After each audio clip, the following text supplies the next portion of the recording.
ভারত এবং পাকিস্তানের মধ্যে ফের সীমান্ত উত্তেজনা দেখা দিয়েছে।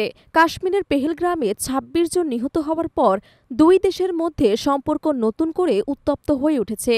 ভারতীয় গোয়েন্দাদের অভিযানে এই প্রাণহানির জন্য পাকিস্তানকে দায়ী করা হলেও ইসলামাবাদ তা কড়াভাবে প্রত্যাখ্যান করে।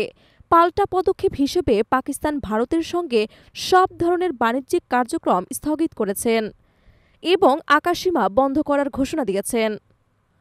গত বৃহস্পতিবার রাতে লাইন অফ কন্ট্রোল বরাবর গুলি বিনিময়ের ঘটনা ঘটে।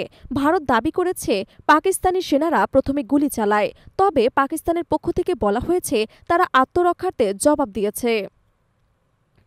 এই পরিস্থিতিতে দুই দেশের বিমান বাহিনী এবং ক্ষেপণাস্ত্র বাহিনীর সর্বোচ্চ সতর্কতা রয়েছে। পাকিস্তান আশঙ্কা করছে ভারত ইসরায়েলি কৌশলে হঠাৎ হামলা চালাতে পারে।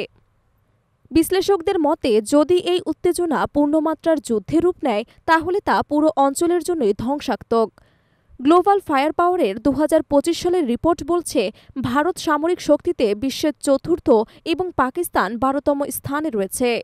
তবে যুদ্ধ জয়ের জন্য শুধু অস্ত্র নয়, কৌশল, অভিজ্ঞতা এবং ভূ রাজনৈতিক বাস্তবতাও বড় ফ্যাক্টর। বিশ্ব নেতারা এই পরিস্থিতি শান্তিপূর্ণভাবে সমাধানের আহ্বান জানিয়েছেন। জাতিসংঘের পক্ষ থেকেও দুই পক্ষকে সংযম দেখানোর অনুরোধ করা হয়েছে।